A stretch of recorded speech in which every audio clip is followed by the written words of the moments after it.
Excellent. So, very excited to meet with you today and talk about the last 3 chapters of work in Hannah Arendt's Human Condition. These are 3 of my favorite chapters in the book. I think maybe I've said that about other 3 chapters as well, but I do find these to be some of the most important and richest chapters in the book. So there's a lot in them, and I hope we can get through some of it. If we had to remind ourselves of the importance of what work is and where these chapters are, let's remind ourselves that work separates itself from labor, both in the sense that the work is the work of our hands, where the labor is the labor of our bodies, but more importantly, in that labor is a cyclical process in which we consume everything, and there is nothing left over. And so in labor, because there's nothing left over, it has a tendency to destroy the world. Whereas the real essence of work is that work is durable. Work creates things that last. And thus work creates the things that last and endure and lead to a durable human-made world. And in leading to a durable made world, really work makes human life possible on Earth. If we go back to our discussions of immortality, which has been a running theme throughout this book in our discussions, work is where we make ourselves immortal, where we take our natural world, things, wood and people, and we construct something that deserves to and does last. And that can be a table, but the most lasting things are things like artworks or states, and states as work of art, politics. And so work is the transition into the political world.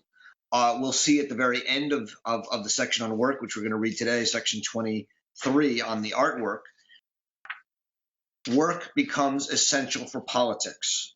And we'll come back to it, but maybe it's worth starting there because it's so important. So if we could just turn to page 173, actually, for a second and read at the very bottom, because here's a little summary, and the summary is often a good way to start. She says about 10 lines from the bottom on 173, if the animal laborans, right, the laborer, needs the help of homo faber to ease his labor and remove his pain. So animal laborans has needs, necessities, and he needs homo faber to make tools that will make it easier for him to work and thus make his necessity less painful. And if mortals, right, that's us, need the help of homo faber to erect a home on earth, namely to create a world, to fabricate,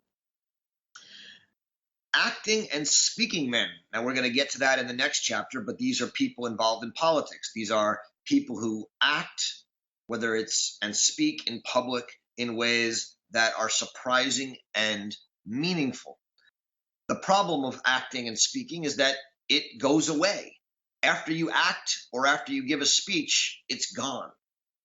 And the question is, how can action last, endure, in such a way that it impacts the world?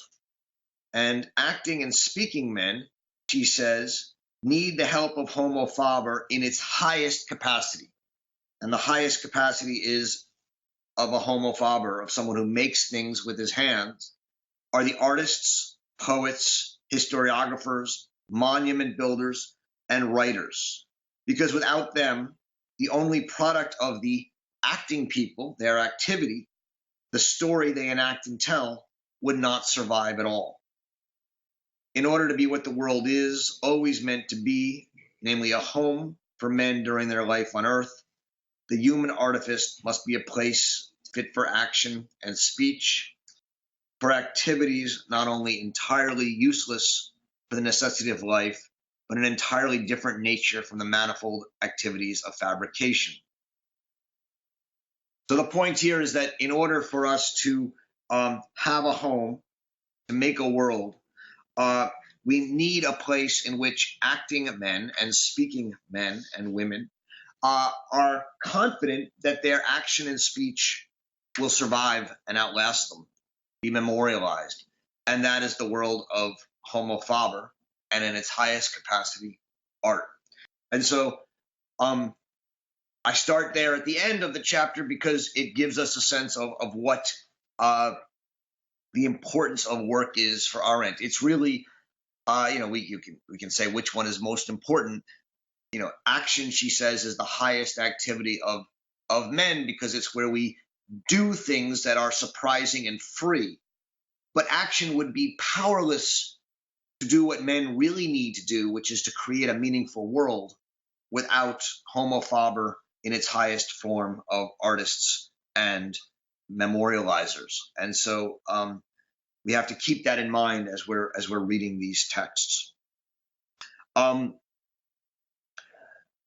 Section 21, with which we're starting today, Instrumentality and Homo Faber, follows section 20. I'm sorry, gotta get my math in order, which is on instrumentality and the animal laborans, which we talked about last time. And in that section, we talked about how instrumentality has its highest sort of impact on the laboring animal through this idea of automation and machines, such that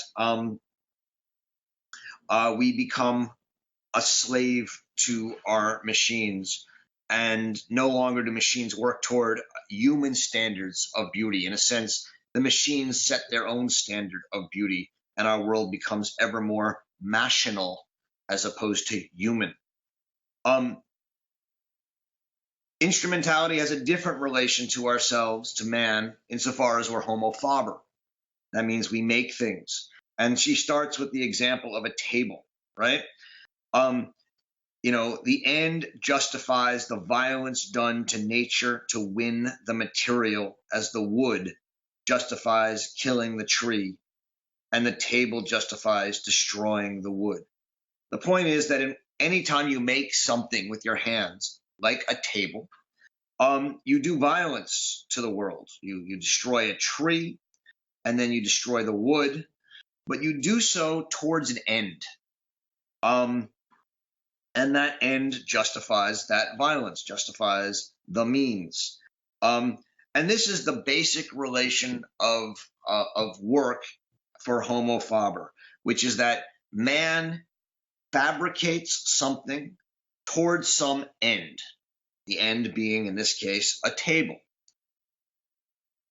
The end product, the table, organizes the work process. This is in the first paragraph of 21. And it decides about the needed specialists, etc. And during the work process, everything is judged in terms of the suitability and usefulness for the end, namely the table, to eat on or to write on or to sit on, or not to sit on, usually a table. But so we have to figure out what the end of the table is, and that's what it's for. That's a very simple thing, right? I mean, work for some end, and the end guides the process. And for her, that is the sort of quintessential idea of work. The paradox or the problem of work is that each end, the table, is then a means for something else. The table is a means for eating, or the table is a means for writing. And so we have a chain of ends that, when we put them together, makes it seem like all ends are means. And there's thus a danger that the meaning of the table, right, which was to write on or to eat on, becomes lost or reduced to its utility, because now the table is maybe to eat on, but why do we eat? Well, we eat so we don't get hungry. Well, why don't we want to get hungry? Because we want to live, because we want to do this. And the table, its particular meaningfulness as a table, is reduced and devalued, and becomes part of a general system and chain of utility. And so she makes this distinction on page 154 in the first full paragraph between utility and meaningfulness. And we distinguish this between the fact that utility speaks of in order to, and meaningfulness speaks of for the sake of. So if we think in a utilitarian way, we kill the tree and build the wood into a table in order to eat, in order to live, in order to keep our, etc.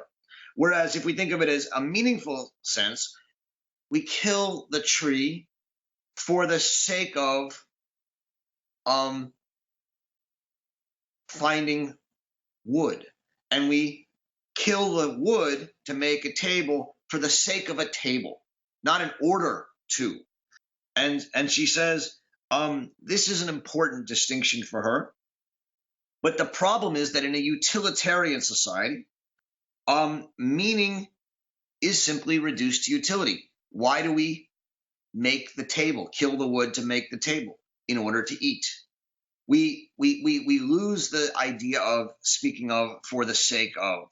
The table is reduced in its understanding to a tool for in order to, and is not thought of as an end in itself for the sake of a beautiful table or a table that will last and endure.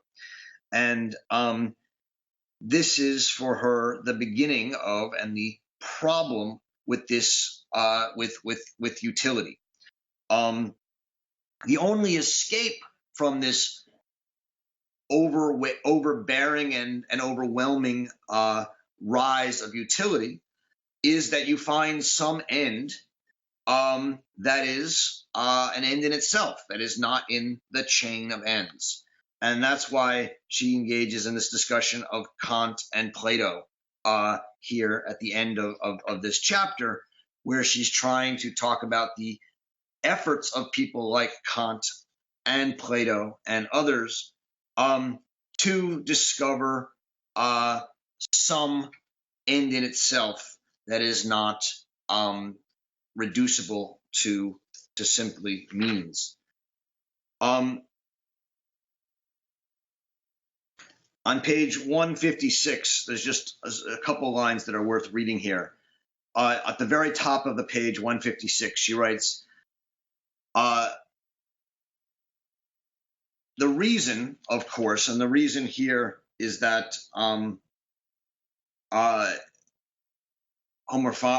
define standards where Homer Faber rules the standards of society. The reason, of course, that Kant did not mean to formulate or conceptualize the tenets of the utilitarian of his time, but on the contrary wanted first of all to relegate the means-end category to its proper place and to prevent its use in the field of political action.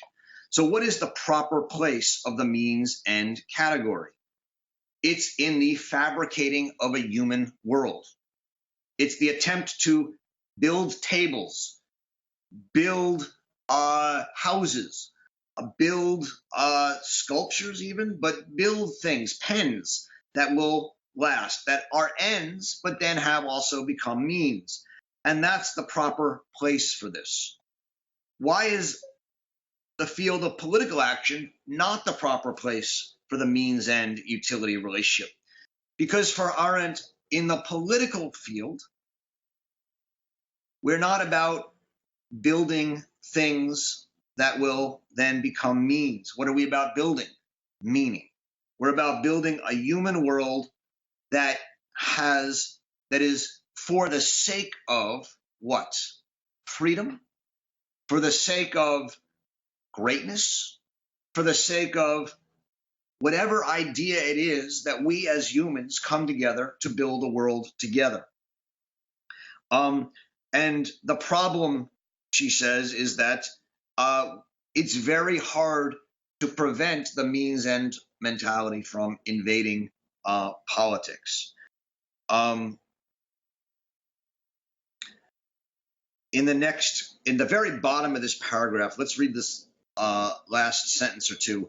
about 8 lines up, not even Kant, right?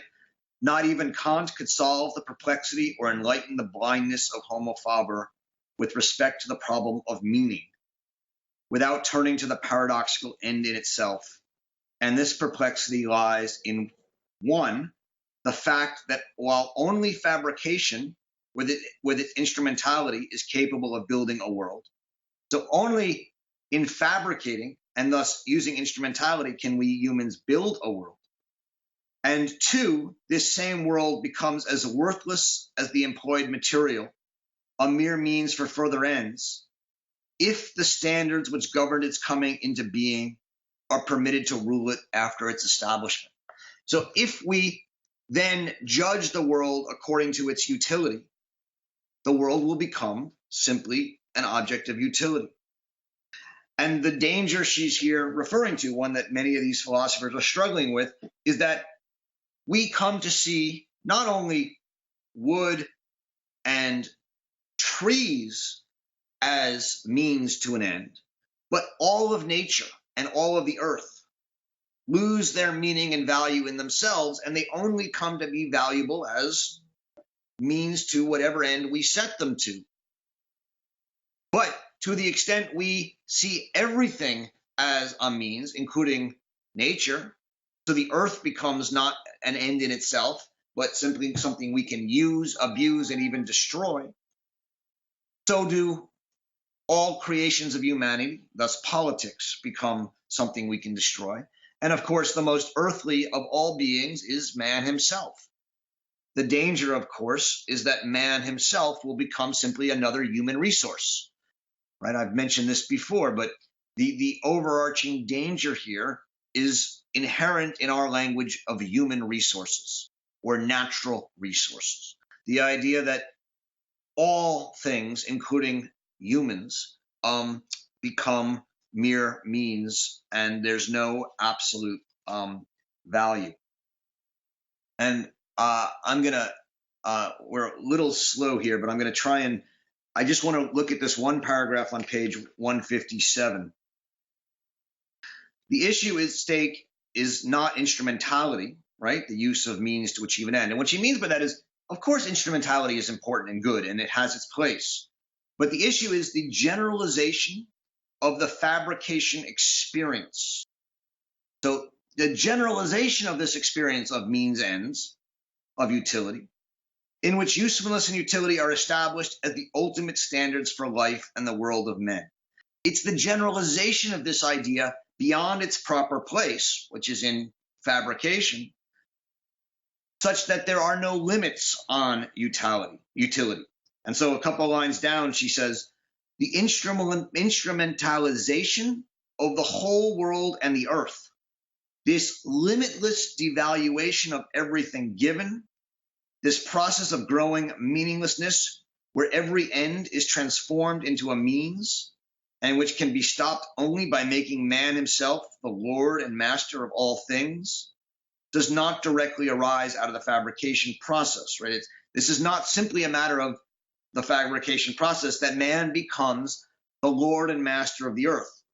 The citation here is both Nietzsche, right, that the will to power overcomes everything, and man is simply a will to constantly overcome, and there is no absolute value. The Umwertung aller Werte, the devaluation of all values in Nietzsche, is part and parcel of the will to power, that the only value that we recognize is power, which is overcoming and thus turning everything that is into a means to something else. So this does not directly arise out of the fabrication process, for from the viewpoint of fabrication, the finished product is as much an end in itself, an independent, durable entity, right? That's okay. Only insofar as fabrication chiefly fabricates use objects does the finished product again become a means.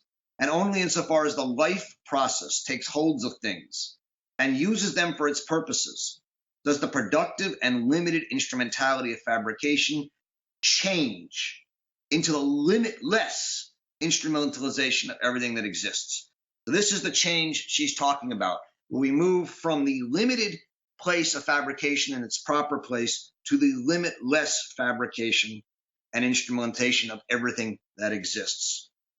Okay, so I'm going to stop there for a second and see if there are any questions about this chapter 21, which is a key chapter in her work.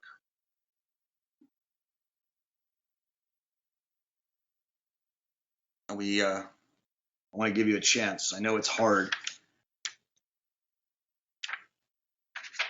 Is there a sentence you want to ask about or anything, or is that, I assume there's some questions here because it's not easy, these chapters.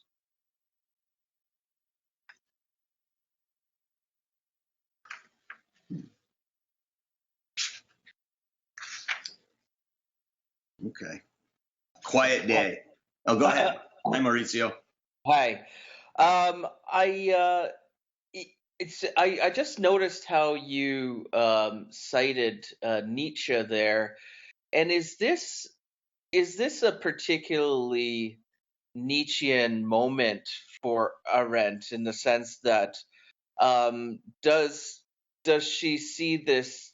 Do you think that it's hard to gain from the text at this point whether Arendt sees this as a permanent or inescapable condition, that everything will be sort of ruthlessly instrumentalized, that there can be, that the time, it's almost like a God is dead moment, the time for absolute values like justice or something like that will only find itself becoming an instrument of something else. And to put that Nietzschean referent back in, to only become an instrument of power for its own sake. Is she really saying that this sort of like the age of lofty ideals or whatever has become irreparably lost or inescapably lost? I just don't see the direction or maybe the teleology of what she's saying in this chapter. Yeah, It's a great question, and so it's a big question and one that probably people would answer differently. The one of the beautiful and fascinating yet maybe sometimes frustrating aspects of Arendt's writing, and it's in almost every one of her books and essays, is as you're reading it, you're filled with just incredible pessimism. And then at the end, she always holds out this idea of incredible optimism. And so if you go back to what we read in the chapters on social and private and on the rise of sociology and science and things, everything she's arguing against, and this will come out clearly in the action chapters that we read for the next couple of sessions, is against fate, right? She's arguing against the idea that we are subject to some sort of fateful process that we can't control. At the same time, she is profoundly moved by the fact that we are increasingly subject to processes and fatalities, fatalisms, like Darwinism and Marxism and science and social science, that are constricting the realm of freedom, the realm to get out of that, and reducing the realm of politics, and reducing the realm in which humans have the capacity to make their particularly human political mark on the world. And so she is ruthlessly forthright in her analysis of the loss of any kind of pre-modern possibilities for politics, and she's ruthlessly honest in her sense that we are in trouble and that the space of freedom is shrinking. She thinks Nietzsche is right when he says that we are becoming we are all values are being devalued, and yet she doesn't think that's fate. By the way, neither did Nietzsche per se, I mean, Nietzsche held out the idea of a new lawgiver, a new prophet, a new God, which he thought he would be at some points in his life, who could, in a sense, create anew values, right, through the hammer and chisel. And for him, those would be lies that create new truths.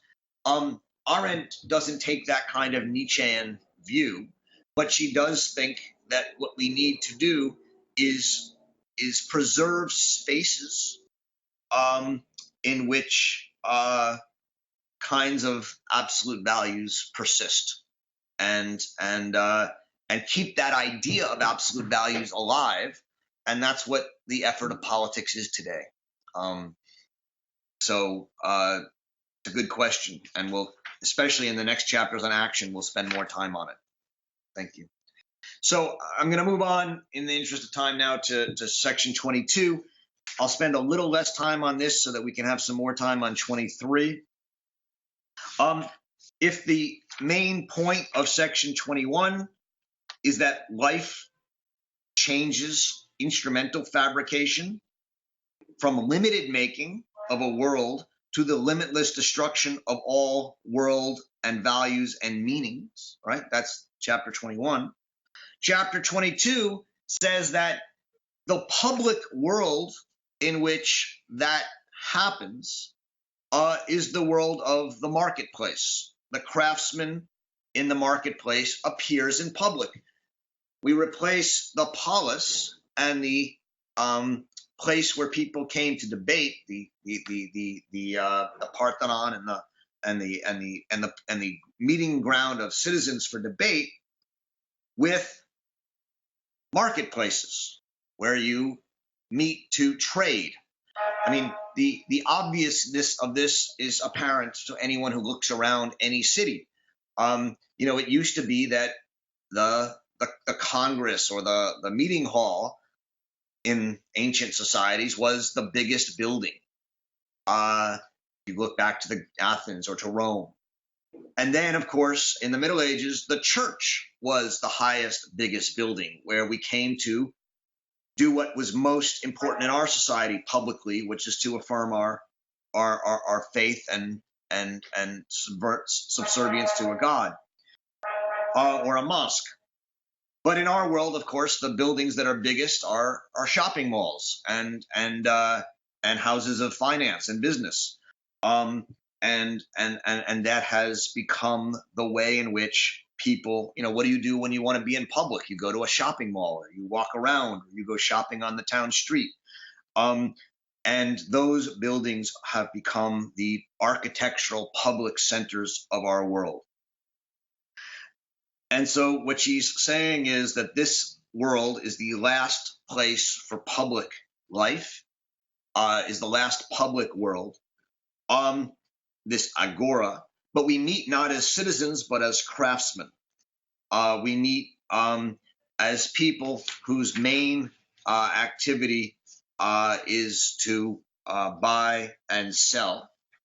And in this marketplace where we buy or sell, there are no absolute values. Everything is based on money, is relative. And the result of that is that our public world is increasingly deprived of any kind of absolute value that might make it meaningful.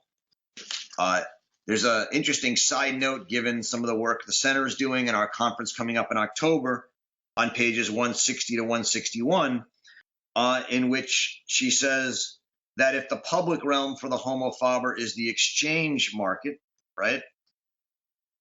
What we exchange in the public realm is our esteem based on the products that we make or sell.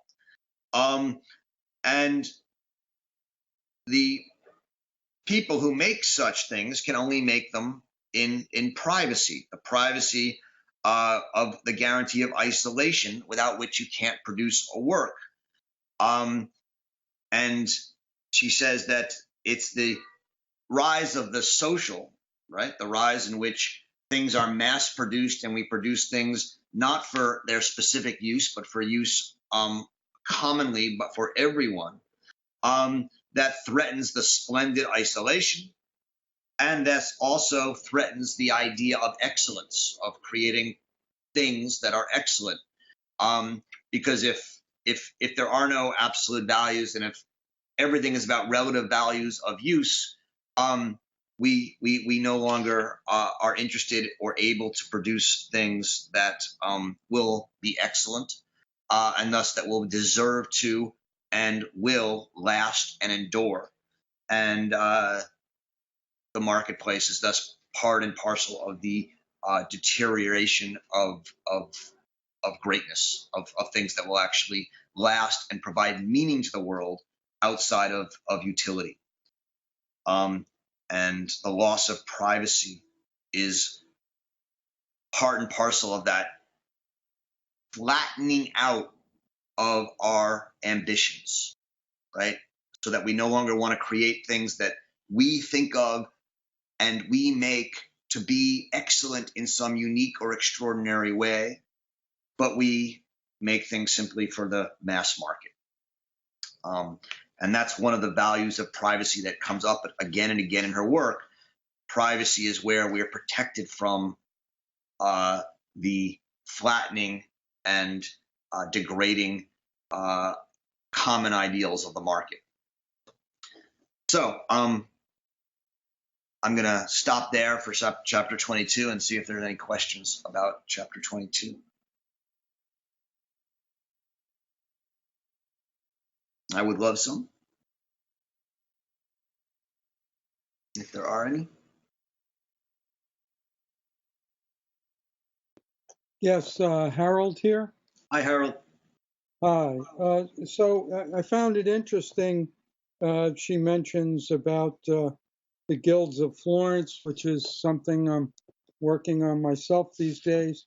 And in Edgecombe Staley's The Guilds of Florence, I just wanted to read what he says very quickly.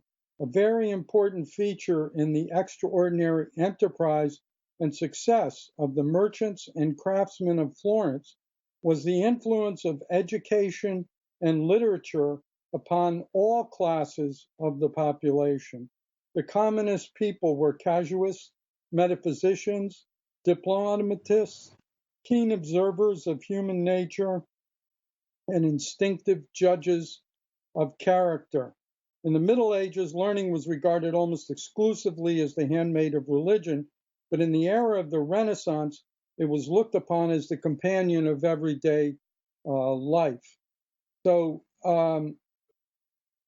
they're creating, and there is a marketplace, but there's a value to that marketplace, perhaps which we've lost. But I think it's interesting that it changed from when there were just individual people, doing work at home, and then into the guilds. What happened after the guilds, I think, is problematic. But the guilds themselves were an example, I think, of a better world. Thank you, Harold. That's really interesting. I mean, and I think that fits very much with what she's talking about on pages 161 to 162 regarding the master and assistant relationship. I don't know how you read those passages or if that's what you were thinking of, but she's talking about she says in the middle of 161, this isolation from others is the necessary life condition for every mastership, which consists in being alone with the idea, the mental image of the thing to be. And then on the next paragraph, she says, the only company that grows out of workmanship directly is in the need of the master for assistance or in his wish to educate others in his craft. But this distinction between his skill and the unskilled help is temporary, like the distinction between adults and children. There can be hardly anything more alien or even more destructive to workmanship than teamwork, which actually is only a variety of the division of labor and presupposes the breakdown of operations. So I take her to be saying that, and I don't know exactly how this fits with the guilds, but that to be a master and have assistants um, is fits with this idea of being a worker, and you have to protect that relationship of master and assistants, that kind of aloneness and privacy. And I'm assuming what you're saying is that in the guilds that was the case, although maybe I'm mistaking it. So do you want to respond to that?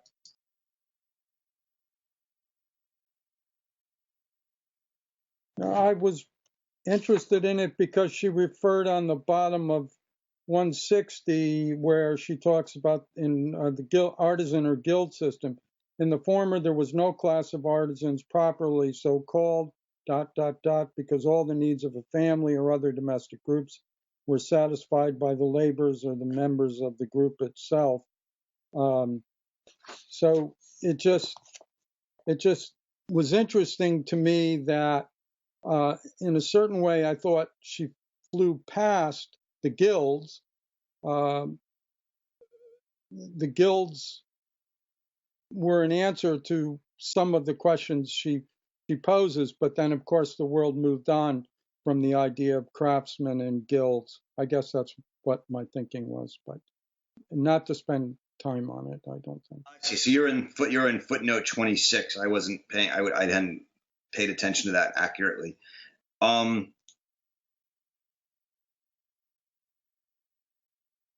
Yeah.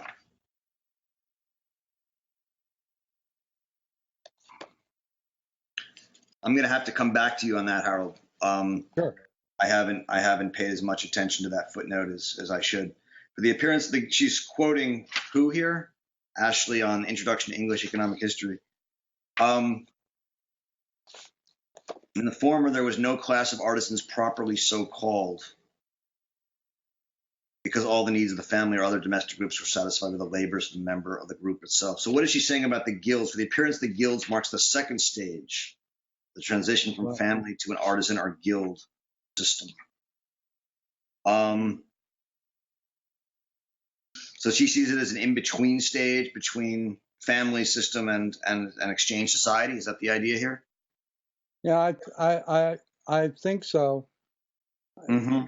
Although she doesn't clearly delineate that, I think people may be interested to, learn a little bit more about guilds and how, we got to the third stage, which she's talking about use and exchange value. Right. I mean, she's trying to talk about different ways of being public, right? And yes. One, in the ancient societies, we had politics was a way of being public and family was private.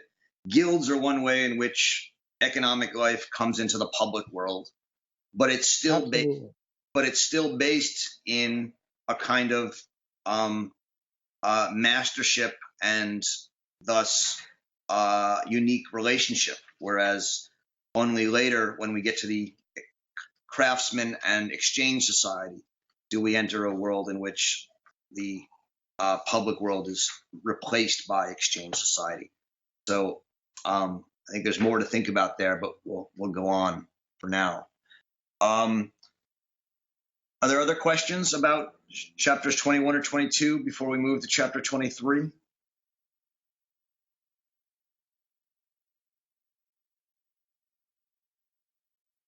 Okay, move on. Chapter 23 is really one of the key chapters of the whole book. That's why I love these sections so much. It's called The Permanence of the World and the Work of Art. One translation issue. I mean, again, Arendt wrote this book in English, but she often thinks in German. And if you look at the German edition of the book, which she wrote, it's called, the word for permanence is Beständigkeit, which is a German, one of those crazy German words, but it means bestandingness, a standing firm and lasting of the world and the work of art. And so permanence has some of that sense, but I think it's important to hear it as standing, as staying, as lasting in that way.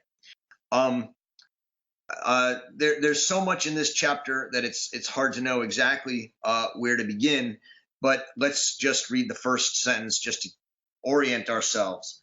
Among the things that give the human artifice the stability without which it could never be a reliable home for men are a number of objects which are strictly without any utility whatsoever, and which, moreover, because they are unique, are not exchangeable, and therefore defy equalization through a common denominator, such as money. If they enter the exchange market, they can only be arbitrarily priced.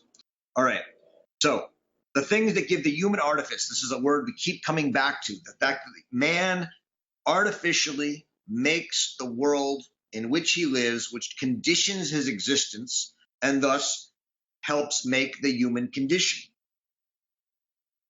And there are great deeds that deserve to be and are remembered in stories and artworks and tales that then become part of the resource, the part of the world that we live in and condition us. So the stories of Achilles, Chartres Cathedral, the White House, Abraham Lincoln, these are stories we tell, monuments we visit, artworks we see or hear that become part of the common world, the artificial world, the human artifice.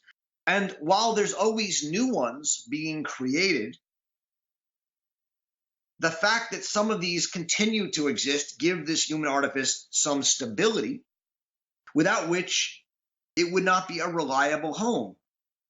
Humanity needs constant change, but it also needs a home. It needs some stability. Man can't exist, for Arendt, simply with newness. And art, as the useless things that we make, that have no utility whatsoever, are the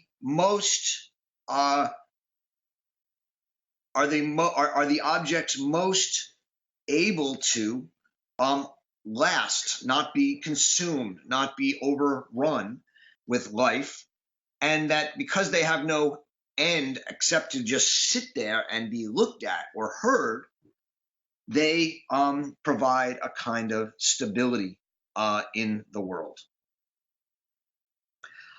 And they have this outstanding permanence, if you look at the first sentence of the next paragraph, and thus they are the most intensely worldly of all tangible things.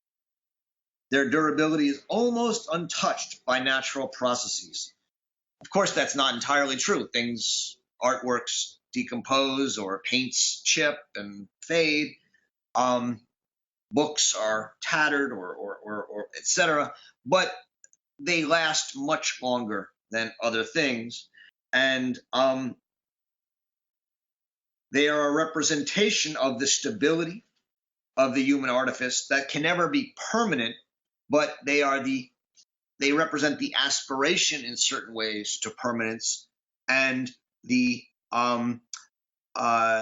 tangible presence in the world of the idea of immortality. So if you look at the end of that paragraph, which is on now 168 of the continued paragraph, she says, it is as though worldly stability, this is about 4 lines from the bottom of that paragraph, it is as though worldly stability had become transparent in the permanence of art, so that a premonition of immortality, not the immortality of the soul or of life, but of something immortal achieved by mortal hands, has become tangibly present to shine and to be seen, to sound and to be heard, to speak and to be read.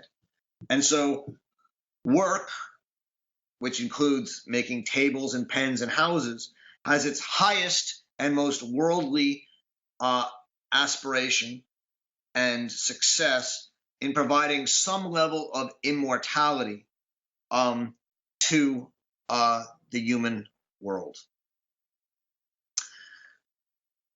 The source of artwork, and this is important for her, is in thought.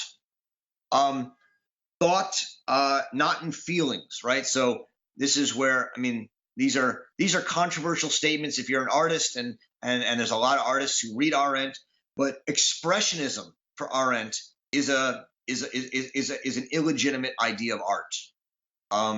She doesn't think expressionist art is art, because feelings, for her, or needs or wants, are not individual and not unique. They're not matters of thought. They're connected to man's social existence. And they're not they're matters, she says, of emanation rather than creation, in the middle of 168. Thought is related to feeling and transformed its mute and inarticulate despondency, as exchange transforms naked greed of desire and usage transforms the desperate longing of needs, until they are all fit to enter the world and to be transformed into things to become reified. So we need to transform feelings and needs into thought.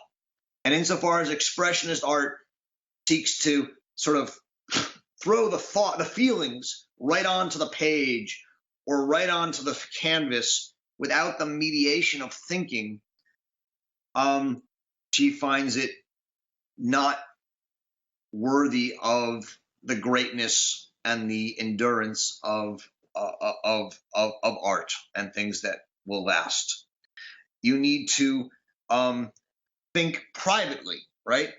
And this is one of her points. You can only think in privacy, because in privacy you're outside of the social realm, of the world of opinion, what others think, and you can think for yourself uniquely. And thus, art, she says, is a process of transfiguration. And this is on 168 at the bottom. In the case of artworks, reification, remember we talked about that. That means thingification, the turning of something into a thing, is more than mere transformation. It is transfiguration, changing the figure, a metamorphosis, a changing of the shape, in which it is as though the course of nature, which wills that all fire burn to ashes, is reversed, and even dust can burst into flame. Works of art are thought things. And the citation here is to Rainer Maria Rilke's poem Magie, or Magic. And the key line is she gives it in German: Wir leiden oft zu Asche werden Flammen, doch in der Kunst der Flamme wird der Stau. We suffer often, we feel or suffer often that flames become ashes. They consume things and turn them into ashes. But in art, dust or the ashes are turned into flames. What art does is it turns things into beautiful things. It turns ashes into flame. And this, she says, happens somehow in the transfiguring process where thought is brought onto the material. And thus she calls art thought things, which can only happen in private.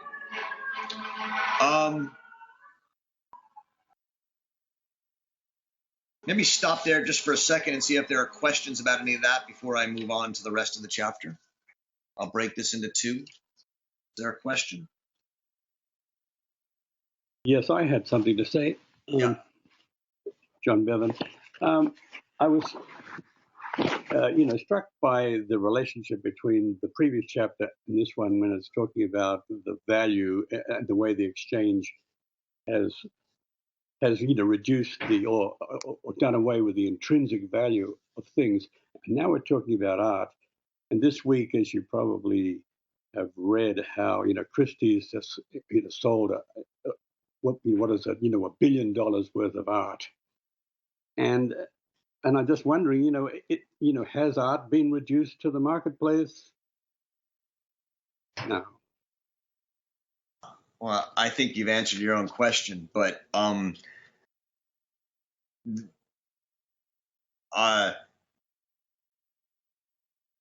mean, so there's different aspects of that. There's contemporary art, and then there's the marketplace for classical or whatever kind of art you want to call impressionist art or the older art.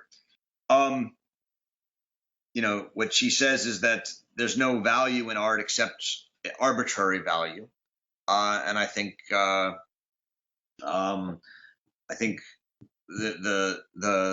art market you're seeing at Christie's or Sotheby's or whichever it was with over $1 billion, is less about art. I mean, let's be honest. It's about an art market, and it's about, I guess, two main things. It's about status for people who have huge amounts of money, and it's about an investment that will be protected against inflation.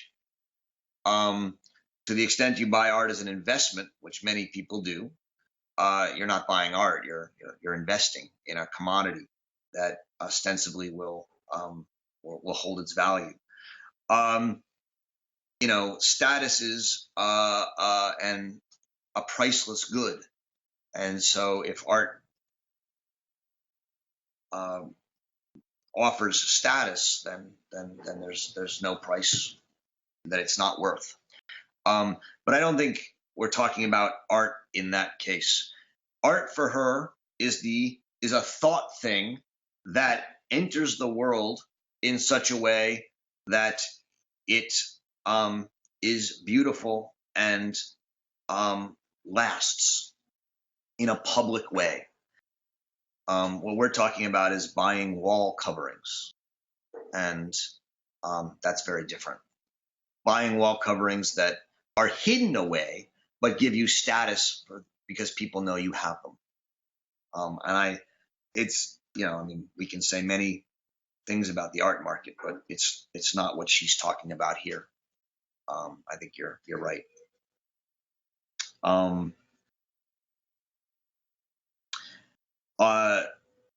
The next thing I want to say is that for her, poetry is the most human art, in that it's spoken and thus has the least materiality, and yet to the extent it's memorized and has rhythm and rhyme, it too can be part of the public world, which is why for her poetry has to rhyme, which of course is another controversial aspect of in the art world today, because so much of poetry is non-rhyming poetry today in modern free verse. But for her, it's not an aesthetic per se. It's that poetry, in order to be art, has to be memorable.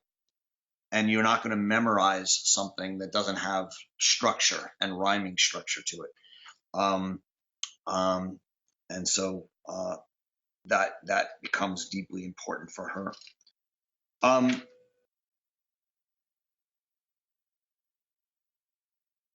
want to just make sure we talk a little bit about the place of appearance for her on pages 173. I'm going to skip over this discussion of thought versus logic and cognition, which are very important, but somewhat abstract, and we can come back to them if you have questions about them. For her, on 173 at the top, she says, "Everything that is must appear, and nothing can appear without a shape of its own. Hence there is, in fact, no thing that does not in some way transcend its functional use, and its transcendence, its beauty or ugliness, is identical with appearing and being seen."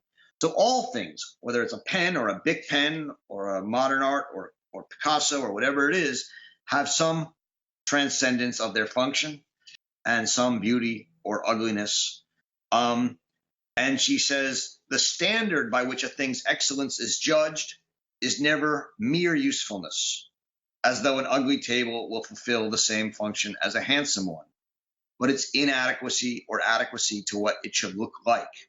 And this is, in Platonic language, nothing but its adequacy or an inadequacy to its idea. So all things, she says, have a standard beyond mere use. And the idea of a table or a pen or a work of art will always play some role. And then we come, to the most important thing for her, the most important place of art. The man-made world of things, the human artifice erected by Homo Faber, becomes a home for mortal men whose stability will endure and outlast the ever-changing movement of their lives and actions, only in so much as it transcends both the sheer functionalism of things produced for consumption and the sheer utility of objects produced for use. So we will only create a home if we create things that transcends sheer functionality for consumption. Not everything is simply consumable, but also sheer utility produced for use.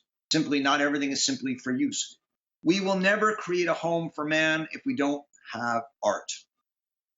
This is why John's question is so important, because if art becomes simply another profession, if art becomes an exchangeable commodity, and artists become people who seek to make a living by producing art that is consumed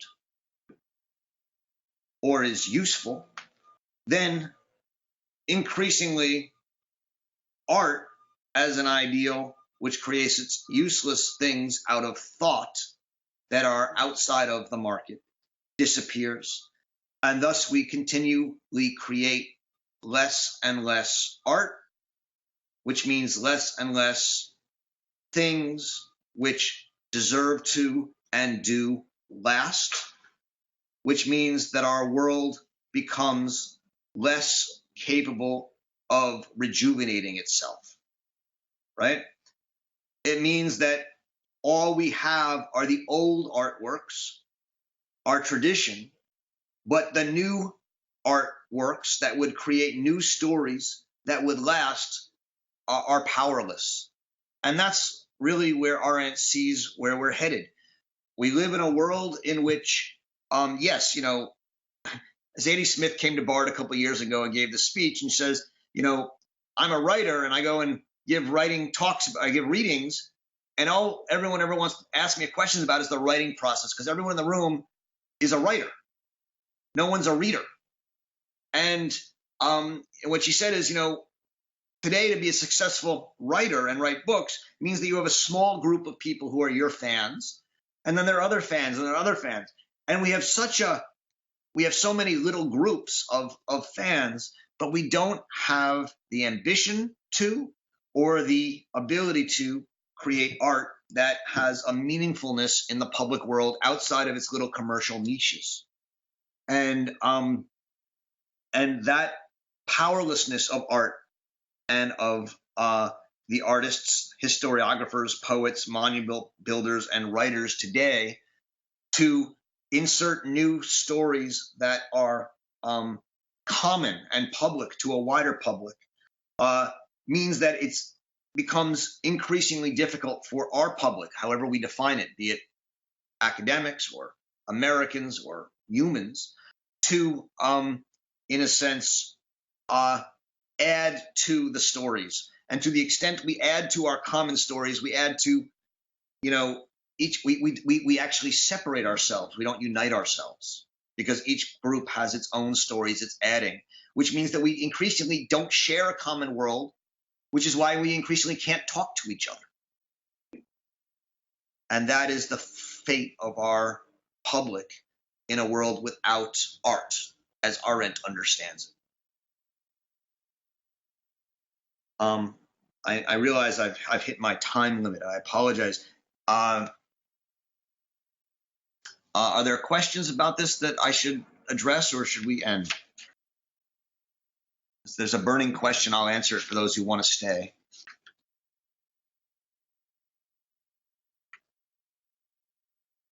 As for Bob's question about expressionism, what artists might she have in mind? I don't have a particular list in mind, Bob. I will. She does write. She's quite close with some art critics and has some exchanges with them, but doesn't usually, as far as I know, talk about particular artists in that way. All right. I hope that we ended it. I ended a little abruptly, but I hope that was okay. These sections on art are fantastic.